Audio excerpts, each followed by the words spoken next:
Well, good afternoon, everyone. Welcome to this afternoon's webinar. My name is Tim Wilson.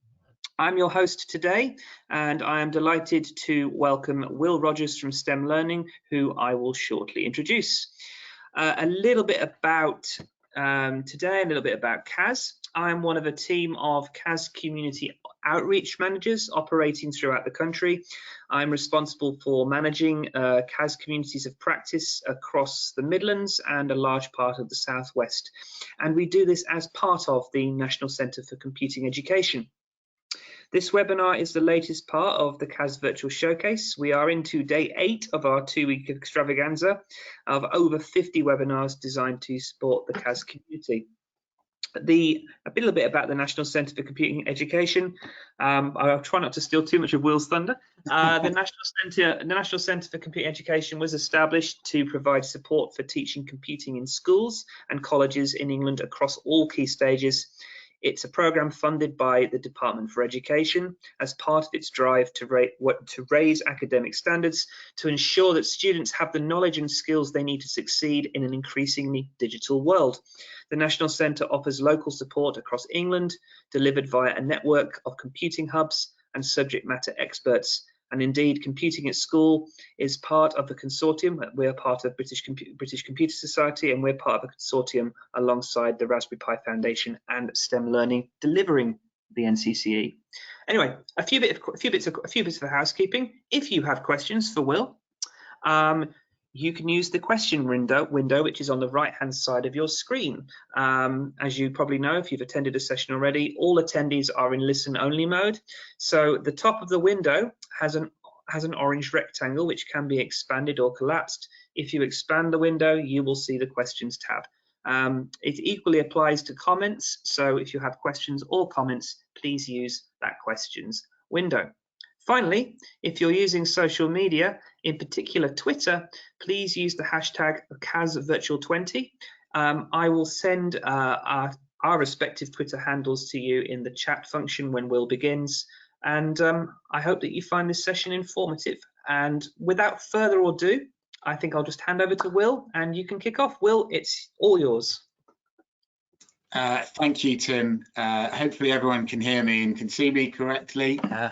This is always a little bit nerve-wracking for me, talking to a computer screen, knowing that there are people out there hundreds of miles apart, and I can't see any of you and I can't hear any of you. So firstly, thank you all for being here. Thank you for showing an interest. I hope this will be an informative session. I'm going to go through a very brief overview of the NCCE programme. And give you an idea of currently where we are, and give you some ideas of our thinking for moving forward. So I'm just going to kick straight off with, hopefully you can all see that. So I'm going to start with our vision. So our vision is for every child and every school in England to have this world-leading computing education. And we mustn't forget that although much of the work we do is teacher-facing, obviously delivering professional development and so on, working with teachers, the key driver for this programme is about the education of young people. And the NCCE is here to make sure that our ambition is delivered by all of our different programs working together for this. And so the NCCE is now about 1.5 years old. It started officially at the tail end of 2018, but this is a journey that we've been on since, well, for over a decade. There was clearly an issue when CAS was formed in 2008, and since then, we've had a curriculum change, we've had numerous reports, industry leaders, all exposing us to how vital computing is to the children that we educate. And not just for them, but also for the nation as a whole. And so the NCCE was formed, and I should say with significant amount of DFE investment. I've just realised my headphones aren't working properly. With significant amount of DFE investment to give teachers everything they need to be part of this ambitious vision, to put computing front and centre of the curriculum being delivered in every school, and increasing the opportunities for every child to be part of this. And so every one of them can leave school with a high quality computing education, and this is throughout school. And so you will very well likely to know that this is delivered by a consortium, that we have Raspberry Pi, a BCS and STEM Learning, all of whom are leaders in their field. Raspberry Pi have produced an array of digital aspects to the programme, from the Teach Computing website itself to the Isaac Computing programme, to online CPD and soon to be complete the Teach Computing curriculum. STEM Learning supports the computing hubs, the subject matter experts, computer science champions, and develops face-to-face CPD as well as other things. And BCS is our academic lead for the NCCE, providing certification for the CPD and engagement with industry, and very importantly, you, the CAS community, who are crucial to the ambition of the NCCE. And so how do we achieve this ambition? Well, the core programme has a number of key parts. The national CPD programmes for key stages 1 to 4, offering subject knowledge, pedagogy and leadership. We have pedagogy, CPD in pedagogy and leadership, I should say. We have the Teach Computing curriculum, which is the free, quality assured lesson materials, resources and lesson plans. We have certificates that recognise the contribution and the engagement of teachers in the programme. We have bursary funding, which enables teachers to engage in professional development by removing some of the barriers that often inhibit that. We have the computing hubs, who are there to respond to local need, and so teachers can attend CPD in their local area. Subject matter experts, who are available to offer advice to school leadership about how to implement computing in schools, and communities of practice who support those teachers before, throughout and after they engage in other parts of the NCCE programmes and professional development. And we have the subject knowledge assessments, which should be there and are there to allow teachers to identify the progress the students are making, but also hopefully go some way to help reduce teacher workload with support through some of that assessment. The next big part of the NCCE and possibly part of the showpiece, I suppose, the flagship programme is the Computer Science Accelerator programme. This is focused to support those teachers who want to build their confidence and in subject knowledge, and to be able to teach GCSE computer science. It's a certificated programme, and what you can see on the screen is our very first cohort receiving their certificates at the first graduation ceremony. And it's a programme that involves blended model of face-to-face professional development, online CPD, workbook materials, and a test which offers that real validation for what they've learned in the programme and accredits those teachers for that. It has bursaries, and it's also a varied programme, and so it can support more experienced teachers who just need a top up in a particular area or on a particular topic, or it will also support those who need much more help, who possibly come from a different subject discipline and need a significant more amount of input before they feel confident and able to teach computer science GCSE. And so here are some of those people.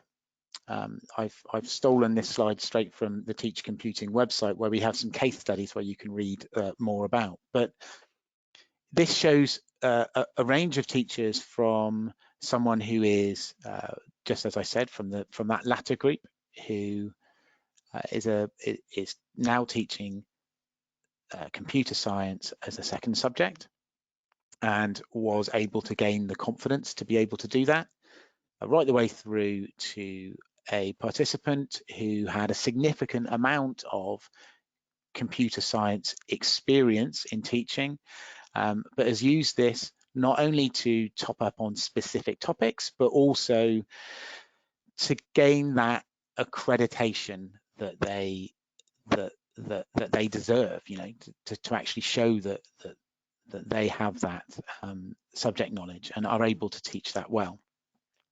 And crucially, this course will give that subject knowledge enhancement, that will give that professional development across all of the computer science GCSE, and will help teachers embed all aspects of that in their lessons.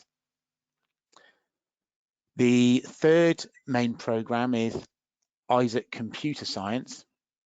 Now, this is a platform that allows us to support teachers and students at A level. There is a full suite available, which is being used in the classroom, at home, and for revision in computer science. But part of this program also offers teacher professional development events and student workshops. This allows students to study at their own pace, to track their own progress, and most importantly, working towards achieving better exam results with this additional support. The final piece of the puzzle, or not the puzzle, but the program, is Gender Balance in Computing. This is a program of research to investigate which interventions may be effective to engage female students. Research at the University of Roehampton and the Royal Society recently found that 20% of computing candidates for GCSE and 10% for A level were female. And gender balance in computing has the aim of addressing this and making that proportion of female students equal. Now, they do this by rolling out a number of interventions that seek to see which is the most effective in getting more female students into computing. This is the largest national effort on this issue to date, and is a really exciting project involving a number of partners that should see more diversity in the subject. That is what the NCCE is, and is a very, very brief overview of all of the different programs. I know that one of my colleagues, Steve Clark, is doing a piece specifically around the Computer Science Accelerator a little bit later on today. And so I'm now going to move on to a bit more about where we are. So now you've got the overview of what this all is. I'm going to start off with some numbers. So on this presentation, there are 6,400 primary schools, and I say it like that because I've just checked the numbers, and there are now 6,566 primary schools that have engaged with NCCE programs. So that's gone up by another 166 since I wrote this presentation last week. 2,200 secondary schools, 117 colleges, and 20,000 plus teachers. So clearly, for a program that's only a year and a half old, we're really able to reach a huge number of schools and teachers. I should also say that part of that, we've got nearly 3,000 people enrolled on the CSA program, and over 2,000 enrolled on the primary certificate as well. We have 45 subject matter experts working across the country, supporting schools across England, and 35 computing hubs. From September, we've just signed up another 5 to start in September to join the 30 already delivering. Now, these are delivering CPD across England to teachers in their regions. And when I talk about where we are now, I can't go without mentioning the last few months, because clearly this has had a significant impact on what we're doing. There are 483,000 page views on the Teach Computing website in the last couple of months, and 8,000 participants have engaged in online CPD. The programs had to adapt at lightning speed through this period to adapt with the situation we were faced in. We stayed true to our ambitions, and we were able to show how we could respond to make sure that we were still achieving those goals that I've talked about earlier. All face-to-face delivery, whether this was hub delivered, whether this was through Isaac or through the CAS communities, quickly converted to remote delivery, just as we are now, sitting or standing hundreds of miles apart and taking part in this virtual showcase. In this period, Teach Computing web traffic doubled. Demand for the online CPD went through the roof in April and May. And so to quantify this, a quarter of all of those that have signed up in the last 18 months signed up in April and May. And clearly we had to respond to this situation, and you would expect us to do that.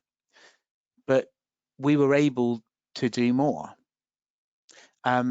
We converted our resources so that they could be used for home learning. We produced a timetable of activities for students who were at home with associated live chat from real teachers in hubs. These hubs were then able to support these students, guiding them through difficult topics, highlighting misconceptions, and to highlight misconceptions, and as well as that, we had the Teach Computing podcasts that were there to access at any time. And of course, the CAS communities meetings, which I know so many of you have been involved in, were able to support your colleagues and your fellow teachers. But I also know that there was a bigger ask on so many computing teachers over this period.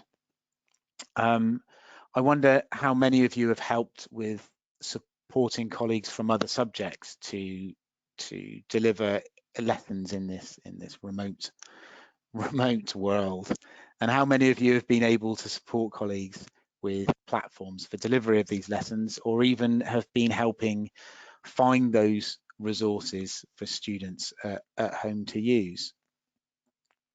Clearly, we've seen a time when computing teachers from all schools have stepped up and done their bit, supported colleagues and supported their students. And so I wanted to acknowledge that and thank you on behalf of your schools and your colleagues, and most importantly, the students that you've helped. Digital skills in this period have played a massive role in our lives like never before. And clearly some of you will have been at the forefront of that. So that's roughly where we are now, and I could fill this with another 10 minutes of data and stats, but I'm going to move on to some more of our kind of ambitions, I suppose, and where we go from here. So as we approach the autumn term, we approach our third year of delivery, and we start in a good place. We've got the 35 computing hubs covering 98% of the country. We have a complete Teach Computing curriculum available to all computing teachers. We have the Isaac Computing Science, which is now has a full, complete content ready for students to use.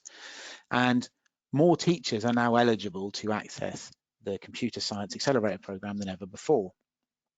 So what next? Now, we have real ambitions to see the NCCE bloom this year. We expect double the number of priority schools to engage and double the number of people to complete the CSA certificate. We know we have lots of schools still to reach and many students who still don't have the experience that we might like. And so now we must drive this forward. We must take those opportunities and we must use our communities, our schools, our alumni to help us reach the school and the schools and the teachers who need more support. We must increase participation across all levels of the program. And next, we need to widen our participation for students who may be from more disadvantaged backgrounds. We're not the only organisation who's realised that there are a number of students who are going to struggle to engage during this period, and we must be aware of this and do all we can to support. The NCCE will increase its efforts for priority schools and for students who may be from those more disadvantaged areas. One of our key ambitions has always been to help with social mobility, and now we must make sure that we don't waver from that ambition or avoid that challenge. And finally, we must evangelize about the importance of computing. We must make sure that senior leaders across all schools know about how important computing is. And we must send this message wider to the students, the parents, and the communities that we work in, that this is crucial to all of us. We know that there are still nearly 1 million more jobs that need computing skills than we have graduates in computing. We may have heard of the STEM skills gap, but actually you can see that of those new STEM careers, 70% of them will be in computing. And so we could say that what's been described as a STEM shortage crisis is quickly becoming a computing skills crisis. And so I suppose I need to think about what the call to action is for this meeting. We know that we are going to face challenges in the coming months, and there will be conflicting priorities for the schools and the teachers as we move back to some version of normal. But this is also a massive opportunity. There is clearly a need for a digital savvy workforce that is recognised, and this is recognised well beyond educators and industry leaders. This is the time to use this momentum that we've been building to address this. And so now we're looking for advocates. We're looking for you to support new teachers that form part of these communities, and we're looking for you to keep being part of these communities and to keep attending in these numbers, because this is what gives the subject the position it deserves and makes this more likely to succeed and grow. And so there's a point on here where we can ask questions, and I'm going to ask a question of you. I would be really keen to hear about how you think we might do this more. How do we send this message really strongly to our schools, our communities, and our senior leaders about the importance of computing? If you've got any ideas or suggestions, please put them in the chat box, because I will gladly take those away and look into this more. And so what I mean by this is clearly computing is very important. And it's not just because of the jobs that I've mentioned before, although that is something we can't ignore clearly, but computing is changing around the world around us. It's the most exciting and rapidly developing discipline on the planet. and it's not just about computers, nor is it just about big advances. Computing surrounds us and permeates into everything we do, and by being here, by being part of the CAS community, then you're part of this as well. So congratulations, but most importantly, thank you. And to finish off, I saw something a week or so ago, a quote from Thomas Edison, and I thought it was apt that I finish on something that finish on a thought from somebody who was well acknowledged as being at the forefront of the first technical revolution. And he said, and I'm not going to use the whole quote, but discontent is the first necessity of progress. And it struck a chime with me that our ambitions and our clear goals and the gap between where we are now and where we would like to be is our discontent.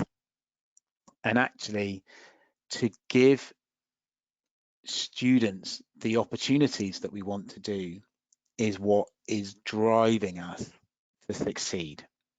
And so that is why it must and it will succeed. So I'm going to finish on that thought.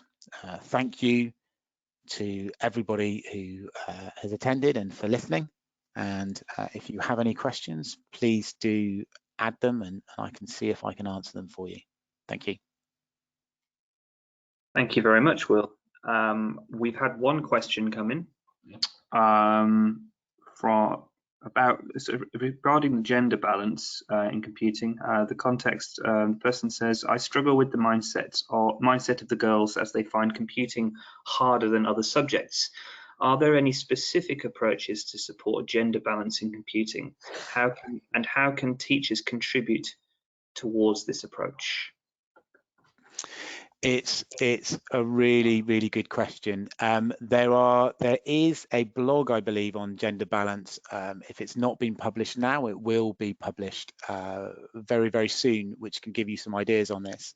I have to bite my tongue a little bit on this one because the gender balance in computing program has a number of interventions that we are testing right now. And if I were to say on this platform, yes, we've seen this that's working really well, there is potential that it might ruin the data that we're collecting from those activities. So I would suggest have a look at the blog, go to the Teach Computing website and have a look for some ideas from there.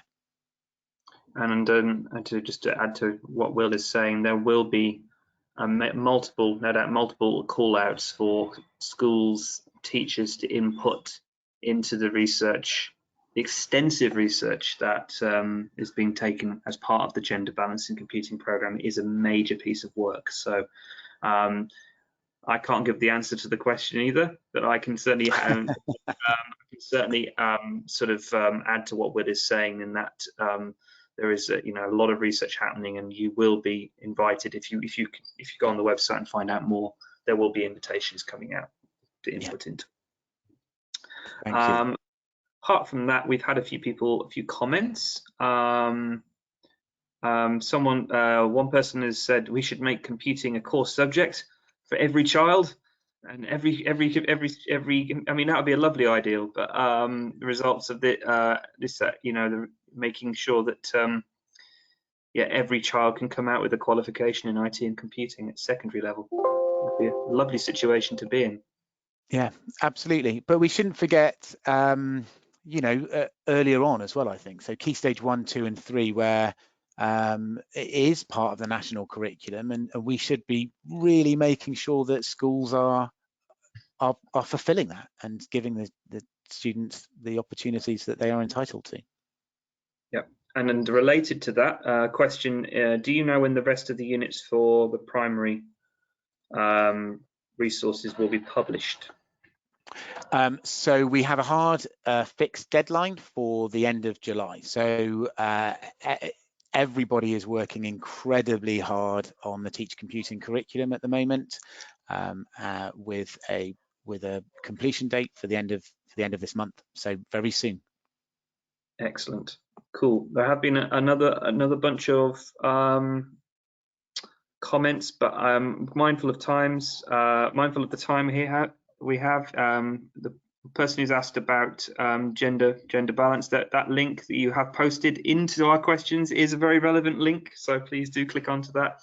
But apart from that, I think I'd like to thank you, Will, for coming along today to talk about the program. It's really exciting times for us going forward. We're currently planning for our autumn term, and there's going to be so much complementarity between what we're doing at CAS and what you're doing on the programs, the NCCE as well. When I close this webinar, you will get a pop-up link to a survey. So please do spend 30 seconds completing the survey and letting us know what you thought of the session. At 3 o'clock, as Will alluded to, Steve Clark from STEM Learning will be doing a session on the Computer Science Accelerator program, and you'll find out all about what's involved, how to get involved, and all the rest of it as well. So, so if you have outstanding questions, please do put them to Steve as well. In the meantime, thank you so much for coming. Thanks to Will for presenting, and I look forward to seeing you at an upcoming CAS Virtual Showcase webinar. Thank you. Bye-bye for now. Thank you, everybody. Bye-bye.